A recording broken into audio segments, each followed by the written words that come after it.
So why would a speech therapist, a myofunctional therapist, a pediatrician, an orofacial surgeon, a ear, nose, and throat doctor, a orthodontist, any of these professionals that have been in a child's mouth, why would they make that decision? Hey, listen, I think we better go ahead and take care of this tethered oral tissue.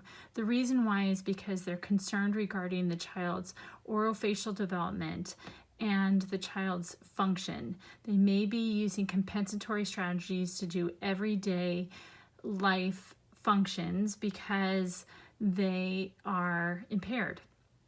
So in other words, a tethered oral tissue, let's just take the one that is under our tongue, a tongue tie, that can affect the way a child would speak. So it may affect the way a child is saying S or Z or T, D, N, L, R, CH, SH, the J sound. Any of those are often affected when a child has a tongue tie. Another issue that may pop up would be that the child has issues with eating. So the way that they break down food and try to swallow food is impaired, and they're using compensatory strategies to be able to do that.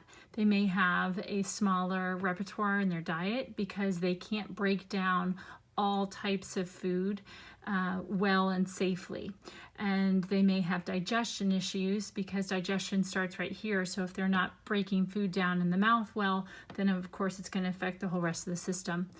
They may be having difficulty with the way they breathe. So for instance, when they are in the classroom and you look over and you see this open mouth posture with a low-lying tongue posture looking like this, it may be because their tongue is so tied down that it's just resting on the floor of their mouth all the time, and they may not be used to breathing through their nose, and breathing through your nose is so important.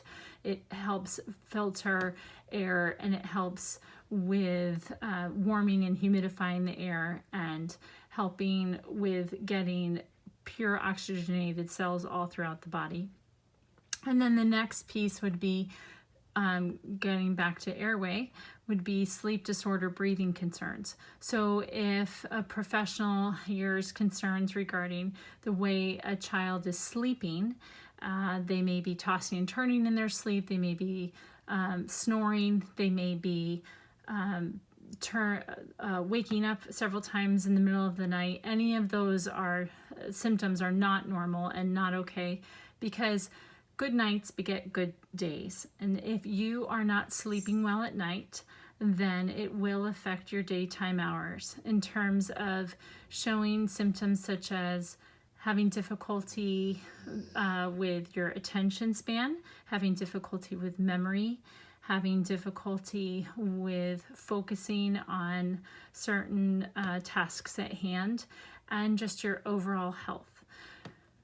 So all of those, and your memory, meant to mention that as well. So all those are concerns and reasons why you want to get a good night's sleep, but it's hard to do when you have a tethered tongue that is pushing your tongue into your airway at night.